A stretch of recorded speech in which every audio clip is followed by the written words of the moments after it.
Welcome to Bible Prayers and Untold Stories, where every whisper verse is truth, and every story brings light to the soul. Let us journey through the sacred words and uncover the wisdom hidden in prayer.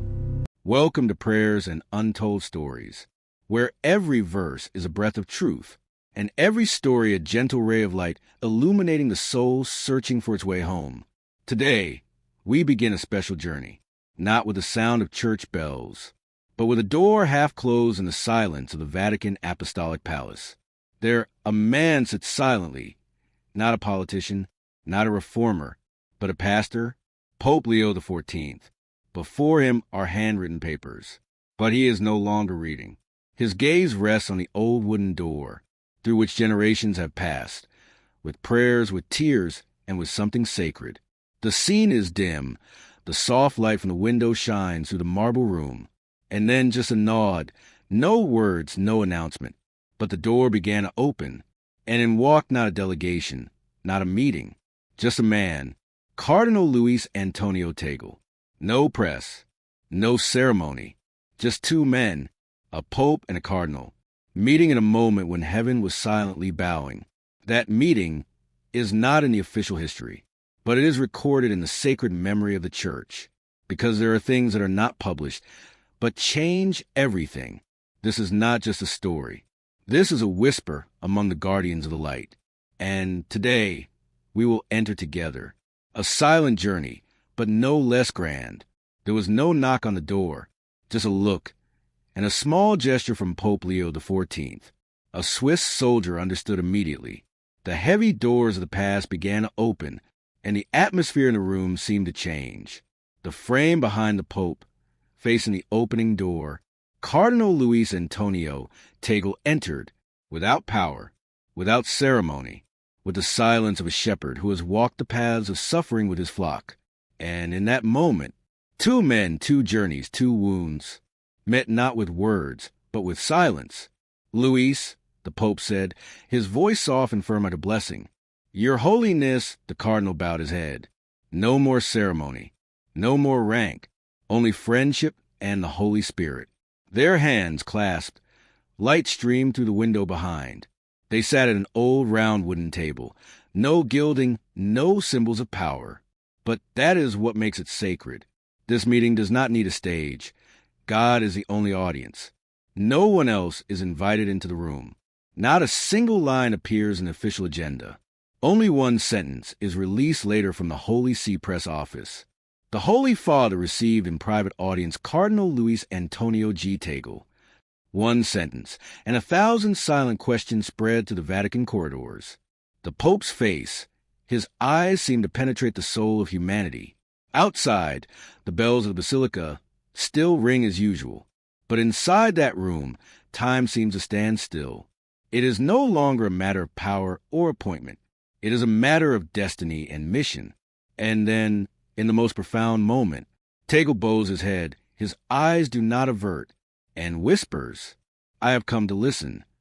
Those 5 words, like a wind from heaven, blew through the marble room, and the Pope knew God had listened. It was not a meeting to begin a strategy. It was a beginning of a sacred journey, where the Church was no longer governed by authority, but was revived by listening. And that door, though there was no knock, resounded to the most distant lands of the Church. Every true friendship, if it comes from God, has the shape of a cross. Not loud, not easy to understand, but engraved, like the wound in the hand of the Redeemer. In the middle of that marble room, 2 men faced each other, but in their souls was a stream of long years, deep wounds, and prayers that no one knew. Leo's childhood in cold Chicago, Tagle's in the poor Philippines. Chicago, 1950s. Snow-covered streets, cold kitchen, a mother silently praying a rosary over a burnt loaf of toast. That's where Robert, the child who would later be named Leo XIV, learned his first lesson in faith. Listen not with your ears, but with your heart. Philippines, post-war years. A boy kneels beside his parents. They are not rich, but their hands rough from work, know how to press a living blessing to their children's foreheads. The boy is Luis Antonio Tagle. Neither of them dreams of the throne. Neither seeks power. But that is why they are called. Neither of them is fighting for the papacy. But people hoped, prayed, cried, when Cardinal Tagle emerged from the conclave without his white robe. And now, when the world has calmed down, it is Pope Leo, the elect, who calls him back, not to confer a position, but to share a cross. The two men sit side by side, the light from the window slanting on their deep foreheads. Do you remember the first time you entered that little chapel? Leo asked, not as a pope, but as a spiritual brother. Cardinal Tagle nodded slightly. No need to repeat the details. Just remembering is painful enough and beautiful enough. Peru, Sudan, the Philippines, where there is no electricity, no church, but God is there. They wash the feet of refugees. They offer the Eucharist on the red, dusty ground. They cried when they saw nameless children lying in the middle of the deserted market. Those moments, not in the Vatican records, but engraved in the hands of God. And now, after all the silent crosses, their friendship is not that of two dignitaries.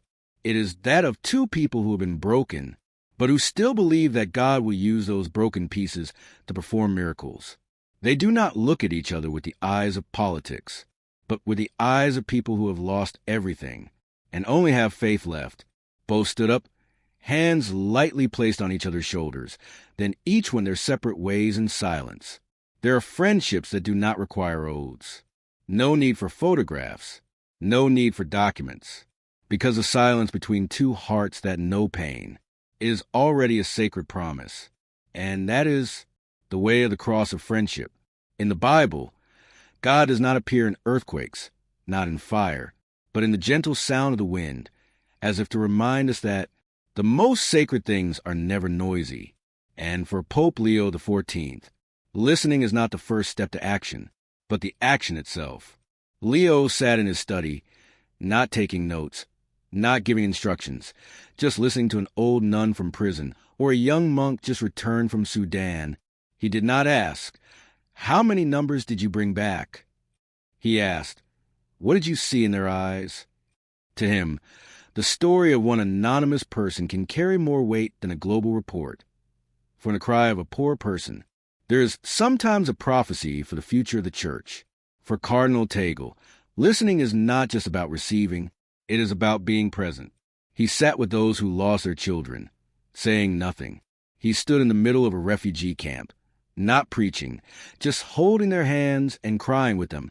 And it was there, where there were no sermons, no songs, but only breath and tears. God was present in a world where everyone is fighting to speak. Listening becomes a silent revolution. In a church once shrouded in the sound of scandal, sitting still to listen to the pain of one's limbs is the most courageous act of prophecy. And that is what Leo and Tagle, one by one, are living. After the meeting, the Vatican issued only one line. They listened to each other. The sentence echoed, spreading throughout chapels, sermons, and global Catholic social networks. They listened to each other. No news headline was more shocking. No resolution was more resonant. 5 words. A quiet shock. Because people no longer hear power. People hear the soul. Young priests read homilies from Tagle. Parishioners prayed in silence, not with words, but with tears. In Ethiopia, a priest began to preach with everyday stories, instead of dogmas. In the Philippines, a young woman who had abandoned the church returned, only to see Tagle quietly wiping the chairs in the chapel. In Peru, a young religious wrote in his diary, "I don't want to preach anymore. I want to listen." Listening, no longer a skill. It is a spirituality. It is the way the church knows that it is still alive. It is the way people know that God is still speaking. Pope Leo sits alone in the chapel, without a tiara, without vestments, with an open Bible. The wind blows through the stone corridor. The pages of the Bible sway. He does not close them. He listens. Because sometimes the voice of God is not in the pulpit, but in the silences, where the heart sinks deep enough to hear the sigh of the Spirit. People often think that the revival of the church will begin with conferences, with prestigious cardinals, with big cities. But the Bible never begins with the center. God does not choose a palace. He chooses a manger. And today, the fire of the gospel is not lit in a cathedral, but in thatched houses in refugee camps. In Ethiopia, Haiti, Vietnam, Peru, lands that the world has forgotten.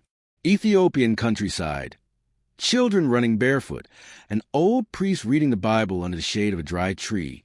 In a small village in the Tagle region, Father Abel, in his 70s, still celebrates Mass every morning for a community of only 7 people. They have no church. They only have a flat stone as an altar, and their faith has never dried up.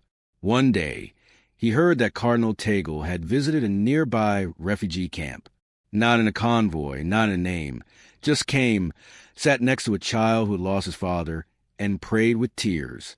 No one knew, no one filmed, but the news spread like a gust of Holy Spirit.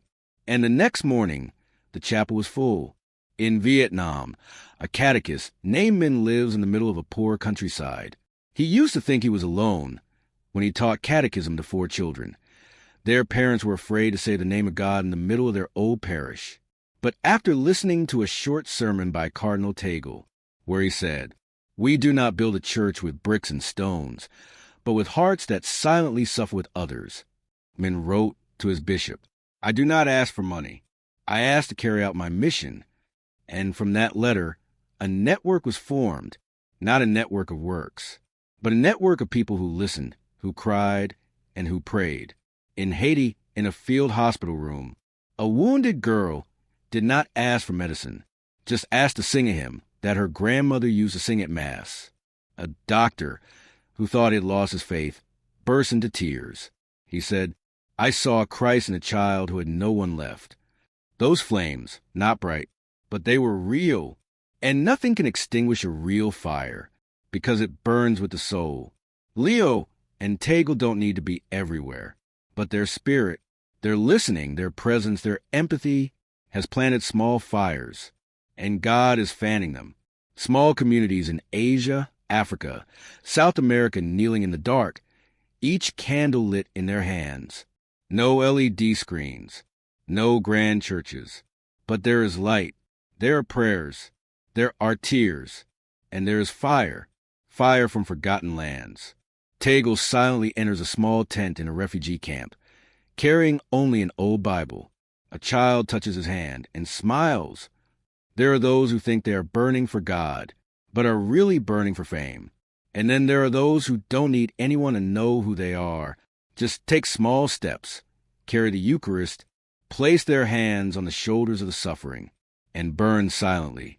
They are the keepers of the flame of the Church. People used to ask, who is the most powerful person in the Vatican?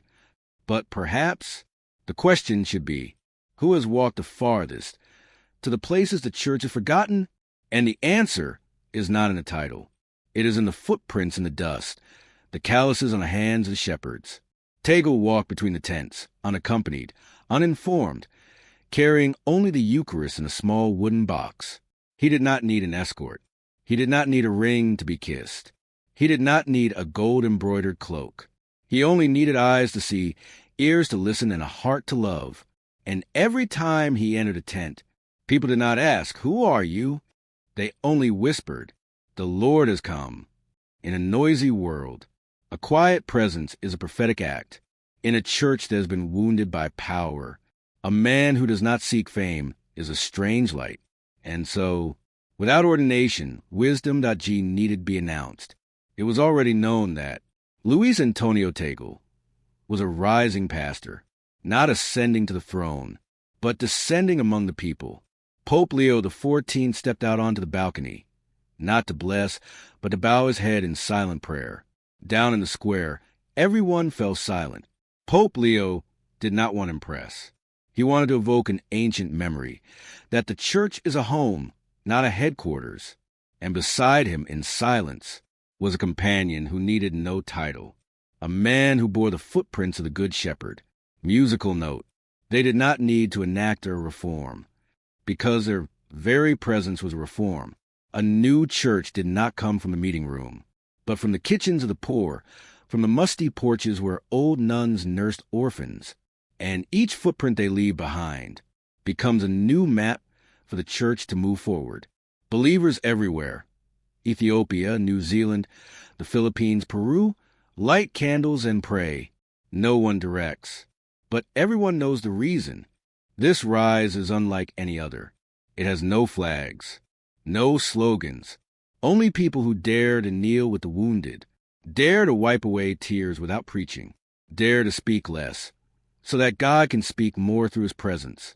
Cardinal Tagle sits under a tree, reading the Bible to a group of refugee children. A little boy sits quietly, looks at him and asks, "Are you a man of God?" He smiles. "No, I am just a man who knows that God is still with me."